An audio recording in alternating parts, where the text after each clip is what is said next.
Les Hospices civils de Lyon, ce sont 24 000 femmes et hommes qui travaillent sur 13 sites hospitaliers différents et ont pleinement conscience de leurs responsabilités en matière de transition écologique. Et c'est pourquoi, avec nos partenaires, nous travaillons sur une politique ambitieuse de transformation environnementale et de responsabilité sociale pour limiter nos impacts sur l'environnement, lutter contre le changement climatique et agir pour la santé. Sobriété énergétique, décarbonation, réduction des déchets, politique d'achat responsable, éco-conception des soins. Notre détermination à changer est réelle, avec une volonté marquée d'un bénéfice direct aux patients et au fonctionnement de notre CHU.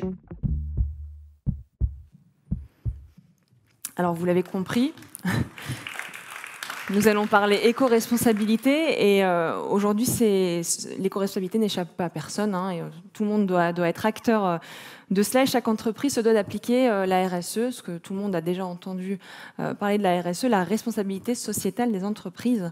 Comment ça se décline aux HCL ? Alors, je vais commencer en disant en fait qu'on ne se sent pas obligé de le faire au sens d'une contrainte réglementaire qui nous serait imposée, mais on est convaincu en fait que la prise en compte du changement climatique, le regard porté sur la transformation environnementale, en fait, ce sont des sujets intimement liés à la mission de soins qui est la nôtre. D'abord parce que le changement climatique indéniablement a des effets sur la santé, et donc on doit se préparer pour prendre en charge de nouvelles pathologies, de nouvelles difficultés de santé, affronter aussi ce qu'on appelle aux Hospices civils de Lyon la résilience climatique de nos infrastructures. Quand il fait très chaud l'été et qu'on a besoin de climatiser tous nos plateaux techniques, il faut s'assurer en fait que nos organisations vont résister longtemps aux pics de chaleur et aux canicules. Et puis par ailleurs, le sujet de l'impact environnemental, c'est aussi un très bon moyen en fait de réfléchir nos pratiques, essayer de penser en fait le soin comme devant être donné avec les justes ressources au juste moment, au bon endroit pour le bon patient. Et donc ça interroge la pertinence de nos pratiques et nos professionnels sont extrêmement sensibles à ces questions.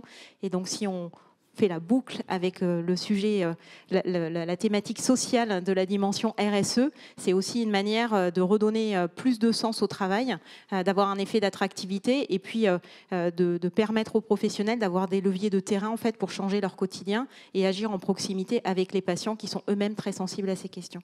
Oui, parce que vous le disiez, c'était le cas aussi tout à l'heure pendant la table ronde, il faut un effort global pour y arriver. Et donc justement, cet effort, comment est-ce qu'il se traduit ? Alors aux Hospices civils de Lyon, l'engagement sur la transition écologique est un engagement assez ancien. On lui a donné parfois des noms un peu différents, développement durable, responsabilité environnementale. Aujourd'hui, en fait, on a des plans d'action sur l'ensemble des thématiques de transition écologique qu'on retrouve en fait dans n'importe quelle entreprise. On réfléchit à la gestion des déchets, à la gestion de l'eau, à la maîtrise des consommations énergétiques, à l'alimentation durable, à la mobilité. Mais en fait, on a voulu faire plus parce que nous ne sommes pas une entreprise comme les autres. D'ailleurs, nous ne sommes pas une entreprise, nous sommes un service public qui se tourne vers les plus fragiles et qui assume une mission de santé. Et donc, en fait, on a souhaité que notre démarche de transition écologique, elle s'inscrive intimement dans les soins parce qu'en fait, c'est là qu'on va faire la différence et c'est sans doute là qu'on aura le plus d'impact puisque pour ceux qui s'intéressent à la question, vous avez peut-être noté que dans les évaluations d'impact carbone des activités du système de santé au sens large, pas seulement les établissements, un des postes d'émission les plus importants, donc une des parties d'activité qui pèse le plus lourd sur le climat, ce sont les achats de médicaments et dispositifs médicaux. Donc on a tout intérêt en fait à s'interroger sur ce que l'on fait. Alors aux Hospices civils de Lyon, il y a une commission médicale d'établissement. On va en parler avec la principale concernée et j'appelle donc Aurélie Fontana, vice-présidente de cette commission, à nous rejoindre.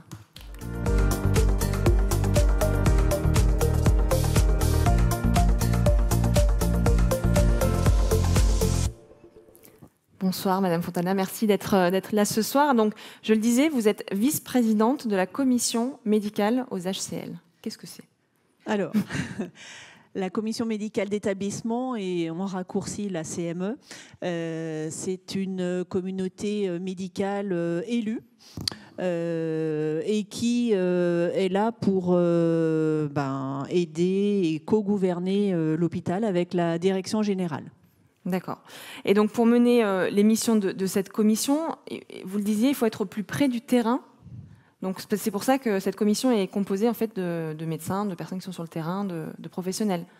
Tout à fait. La plupart, enfin tous les membres élus sont des personnes qui travaillent au quotidien dans les services.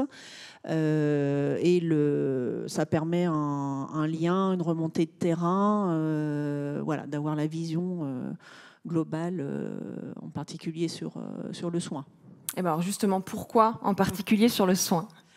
Alors, comme on parle de RSE, la commission médicale d'établissement, notre commission qui a été élue il y a 2 ans, a voulu vraiment s'associer fortement à la direction générale pour porter la politique RSE.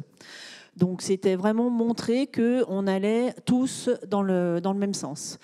On a décidé de prendre un peu plus la spécificité de l'éco-conception des soins, qui est quand même la nature de notre métier. Et du coup, on a déployé une mission dont vous parlera le docteur Greenberg à la table ronde. C'est la mission Green Bloc, qui a permis dans un premier temps de structurer plusieurs démarches qui naissaient dans différents blocs, voilà, harmoniser les pratiques, être une vraie force pour avancer, oui. Pour avancer ensemble. Et depuis le début de l'année, on a souhaité plus largement aller au-delà des blocs. Alors, c'est parfois un peu plus difficile parce que vous savez qu'on est une grande communauté quand même. Et l'idée, c'est de capter des initiatives RSE de plusieurs équipes, d'en prendre connaissance, de pousser les projets, et l'idée aussi une bonne idée d'une équipe, de la diffuser sur l'ensemble des hospices. Voilà un petit peu la mission qu'on s'est donnée, alors au niveau de la commission médicale, mais plus largement la communauté soignante dans son ensemble. Et donc quand vous diffusez les idées, comme vous dites, comment est-ce que c'est perçu, comment est-ce que c'est reçu, comment est-ce que c'est appliqué? Alors c'est passionnant parce que effectivement, et je pense que M. Greenberg a eu la même impression. Au début, on débute avec une petite communauté, on va dire. Et puis, finalement, plus on parle de choses, plus on agrippe des gens. Ça fait vraiment boule de neige. Et on voit qu'on arrive à mettre autour de la table des gens qu'on n'aurait pas vus ensemble. Et on arrive à faire parler les soignants avec les directions d'achat, la gestion des déchets. Voilà, on va dans le même sens, tous ensemble, et ça, c'est vrai que c'est assez impressionnant. Bah, écoutez, merci beaucoup, mesdames, pour ces précisions. Et je vous laisse aussi...